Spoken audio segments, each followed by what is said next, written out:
Teaching learning material क्या होता है के बारे में अध्ययन करेंगे। TLM टीचिंग लर्निंग मटेरियल क्या है, इसके वर्गीकरण के बारे में जानेंगे। शिक्षण अधिगम सामग्री क्या, शिक्षण अधिगम सामग्री, इसके बारे में आज हम लोग अध्ययन करेंगे कि शिक्षण अधिगम सामग्री क्या है, इसका क्या उपयोग है और कितना प्रभावशाली होता है और यह कितने प्रकार का होता है। पहला है दृश्य सामग्री। पहला है दृश्य सामग्री। यह दृश्य सामग्री क्या है, इसको जानेंगे। दूसरा है श्रव्य सामग्री और तीसरा है दृश्य श्रव्य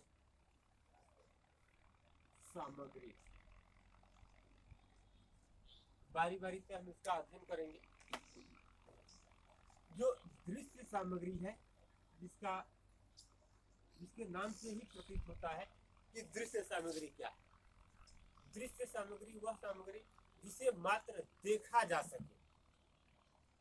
जब किसी ऐसे टीचिंग लर्निंग मटेरियल का हम प्रस्तुतिकरण करते हैं जिसका एक निश्चित आकार प्रकार एक नमूना है, जिसे हम मात्र देखते हैं और देखने के साथ साथ जो शिक्षक होते हैं उसका प्रेजेंटेशन करते हैं, उसको दिखा करके और फिर उसके बारे में बताना प्रारंभ करते हैं। जैसे अगर ज्योग्राफी का शिक्षक है, अगर वह ग्लोब पढ़ा रहा है, पृथ्वी का एक ग्लोब लिया है, पृथ्वी के किसी एक निश्चित स्थान के बारे में बताना चाहता है, तो वह एक ग्लोब की सहायता से बता रहा है और यह बताना चाहता है कि पृथ्वी गोल है और वह अपनी धुरी पर चक्कर लगाती है, तो पृथ्वी को तो लाया नहीं जा सकता, तो एक हम नमूना लेकर के और उसे हम प्रस्तुत करते हैं। या अगर किसी ग्राफ को पढ़ाना है, किसी एक राज्य विशेष को पढ़ाना है, एक राजधानी को पढ़ाना है, या एक स्थान से दूसरे स्थान तक की दूरी को बताना है, उसके तमाम रास्तों को बताने हैं, जनसंख्या बताना है, कितने वर्ग क्षेत्रफल में कितनी जनसंख्या है, तो अब किसी स्थान को उठा करके तो बताया नहीं जा सकता, तो हम क्या करते हैं, हम एक मानचित्र की सहायता से उसको पढ़ाना चालू करते हैं। तो बच्चा उस मात्र मानचित्र को या उस ग्राफ को या उस ग्लोब को देख रहा होता है। प्रेजेंटेशन करने का काम किसका होता है, शिक्षक का होता है, वह उसी के आधार पर उसका प्रस्तुतिकरण करता है। बेहतर यह होता है बीएड सेकेंड ईयर में जब विद्यार्थी टीचिंग करने के लिए अलग अलग विद्यालयों में जाते हैं, तो उनका यह दायित्व होता है कि वह प्रत्येक अपनी पाठ्य योजना का प्रस्तुतिकरण बच्चों के सामने, क्योंकि टीचिंग लर्निंग मटेरियल की सहायता से जब पढ़ाया जाता है तो वह शिक्षण कार्य बड़ा प्रभावशाली माना जाता है और होता भी। आगे हम बताएंगे कि वह कैसे होता है। वह टीचिंग लर्निंग मटेरियल या तो स्वयं विद्यार्थी बना ले, वह शिक्षक बना ले और अपनी कक्षा में लेकर के जाए। मारिया मॉन्टेसरी के पद्धति के आधार पर जितने भी विद्यालय मॉन्टेसरी विद्यालय बनाए गए हैं, उसमें टीचिंग लर्निंग मटेरियल का पूर्णतया उपयोग किया जाता है। इसलिए किया जाता है कि बच्चा उस मानचित्र या चित्र, उस फिगर या उस मॉडल की सहायता से उस विषय वस्तु के प्रति क्या होगा, आकर्षित होगा, क्योंकि मात्र वह देख रहा है। शिक्षक बोलेगा, एक आवाज आएगी, वह समझाने की कोशिश करेगा, उस ग्राफ की सहायता से, उस मानचित्र की सहायता से या उस के प्रस्तुतिकरण के आधार पर जो भी दृश्य सामग्री उस शिक्षक के द्वारा दिखाया जा रहा है, प्रस्तुत किया जा रहा है और उसका प्रस्तुतिकरण किया जा रहा है, उसके आधार पर क्या होता है, बच्चे को कॉन्सेप्ट बहुत जल्दी क्लियर हो जाता है। तो या तो वह शिक्षक स्वयं बनाए, वह विद्यार्थी स्वयं बनाए। विद्यार्थी से मेरा तात्पर्य कि अगर बीएड करने वाले विद्यार्थियों का फॉर एग्जाम्पल हमने दिया था, कि वह जाते हैं तो अभ्यास वहीं से कराया जाता है कि जैसे ही वह अपना पाठ्य योजना बच्चा तैयार करता है, लेकर के जाता है, तो अपनी पाठ्य योजना से संबंधित वह टीचिंग लर्निंग मटेरियल को तैयार करके लेकर के जाता है, या आसानी होगी कि वह मार्केट से उसे खरीद ले। बहुत विद्यालयों में, अभी मैंने बताया कि मॉन्टेसरी विद्यालयों में एक टीचिंग लर्निंग मटेरियल का स्टोर रूम होता है, विषय से संबंधित। गणित का अलग है, विज्ञान का अलग है, हिस्ट्री का अलग है। तो ऐसे ऐसे अलग अलग स्टोर रूम रखे जाते हैं, बनाए जाते हैं, और उसी में वह मटेरियल रहता है। शिक्षक को यह ज्ञात होता है कि आज मुझे क्या पढ़ाना है। वह अपने उस टीचिंग लर्निंग मटेरियल के स्टोर रूम में जाएगा, वहाँ से अपना वह सामान ले करके आएगा, वह और उसे वह क्लास में प्रस्तुत करेगा। या सामान्य तौर पर एक और बात समझ सकते हैं कि अगर मुझे वही पढ़ाना है, मुझे बनाने नहीं आता, तो हम क्या करें, हम बाजार से खरीद लें। हाँ, हालांकि बाजार से खरीदी हुई वह वस्तु महंगी हो सकती है, ऐसा रिकमेंड हम नहीं करते कि आप बाजार से खरीद कर लाएं। कोई भी विद्यार्थी किसी को भी ऐसा प्रेरित नहीं किया था कि आप बाजार से खरीद करके लाएं।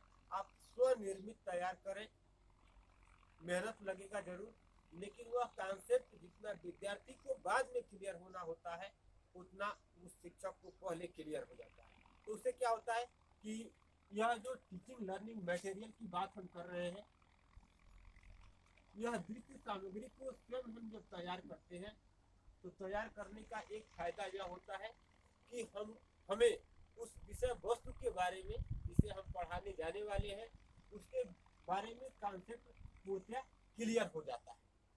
तो एक तो हो गया क्या, दृश्य सामग्री, इसे मात्र देखा जाएगा। दूसरा है श्रव्य सामग्री। श्रव्य सामग्री क्या क्या हो सकता है, यहाँ पर एक मैं बात बताना चाहूंगा। एक विद्यार्थी होते हैं विजुअल इम्पेयर्ड, दृष्टिबाधित। क्या, दृष्टिबाधित। दृष्टिबाधित विद्यार्थियों के लिए यह श्रव्य सामग्री बड़ा उपयोगी होता है। एक समय में, अगर पिछले 10-12 साल की अगर बात की जाए, तो ऑडियो कैसेट आया करते थे, टेप रिकॉर्डर आया करता था, आज भी है, हालांकि उसकी मात्रा बहुत कम हो गई है। वह ऑडियो कैसेट में जो बच्चों के अधिगम के लिए या अधिगम कराने में सहायक सामग्री के रूप में जिसे जाना जाता है, वह क्या है कि पाठ्य पुस्तक।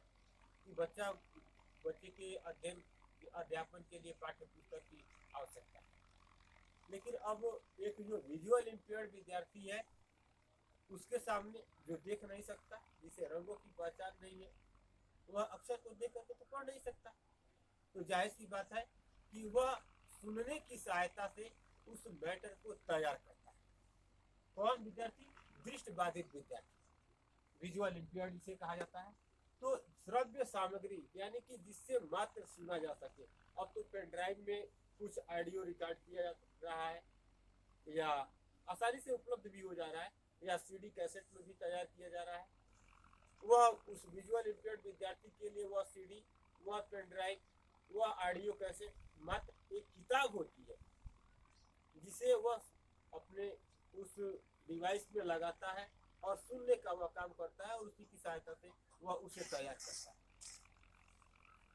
तो यह श्रव्य सामग्री उनके लिए बड़ा उपयोगी होता है। हालांकि हम भी लोगों के लेक्चर को, हमारे पास अगर वीडियो की व्यवस्था नहीं है, तो हम उसको ऑडियो में रिकॉर्ड करके किसी लेक्चर को, किसी मोटिवेशनल बात को, या अन्य किसी व्याख्यान को ऑडियो में रिकॉर्ड करके और मात्र सुन सकते हैं।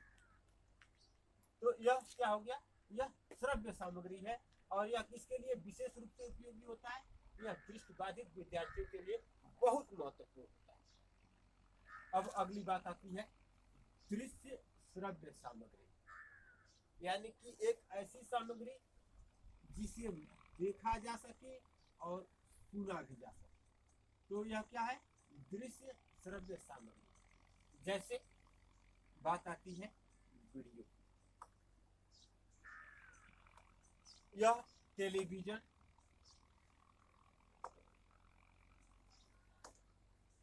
लैपटॉप, कंप्यूटर जैसे विषय वस्तु पर मिलता है। या हम बात करें सिनेमा की,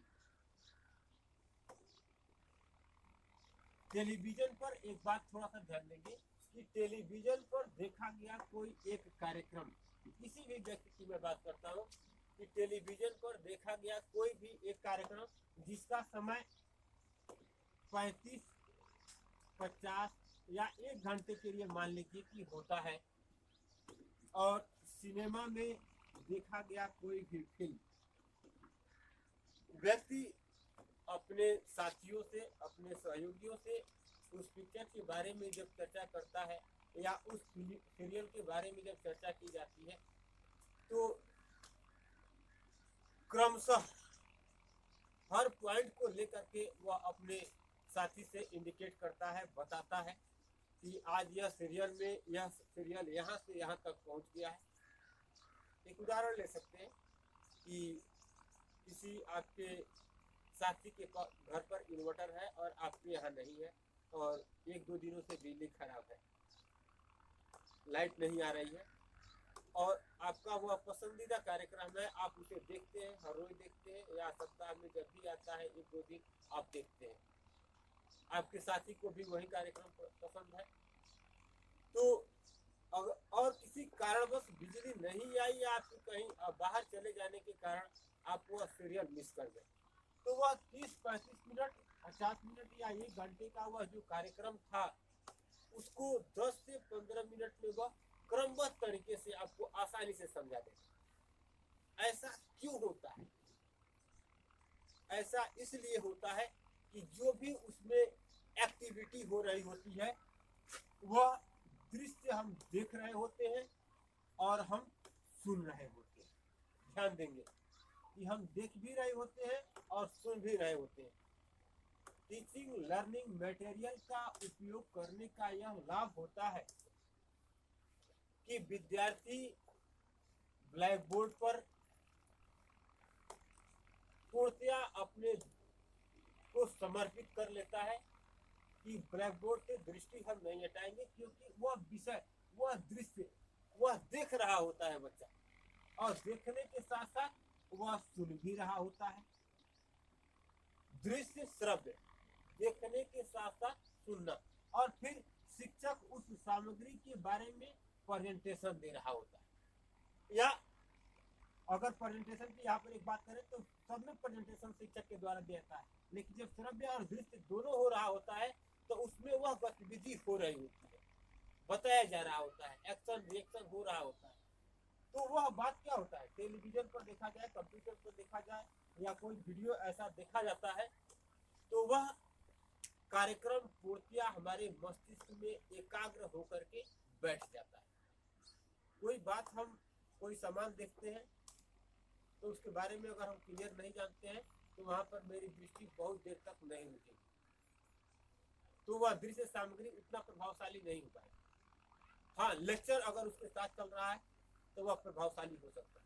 सुन रहे हैं तो वह बहुत प्रभावशाली नहीं है, लेकिन देख भी रहे हैं और सुन भी रहे हैं, एक्शन रिएक्शन सब कुछ हो रहा है, तो इसकी वजह से वह क्या होता है, वह टीचिंग लर्निंग मटेरियल मेरा अधिक से अधिक प्रभावशाली हो जाता है।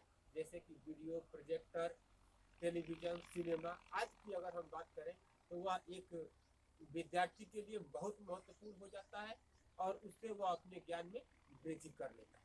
इसलिए बताया जाता है कि टीचिंग लर्निंग मटेरियल की सहायता से अगर कोई शिक्षक शिक्षण कार्य करता है तो वह उसके लिए क्या होता है, प्रभावशाली होता है, उस कक्षा के लिए प्रभावशाली होता है और विद्यार्थी के अधिगम में पूर्णतया 100% वह सहयोग करता है। कि थोड़ा डल भी विद्यार्थी है, कमजोर भी विद्यार्थी है, तो उसका कॉन्सेप्ट यहाँ पर क्लियर होता रहेगा और उसके बारे में वह पूर्णतया जानकारी प्राप्त कर लेगा। बस आज के इतना ही। आप सबको बहुत बहुत धन्यवाद।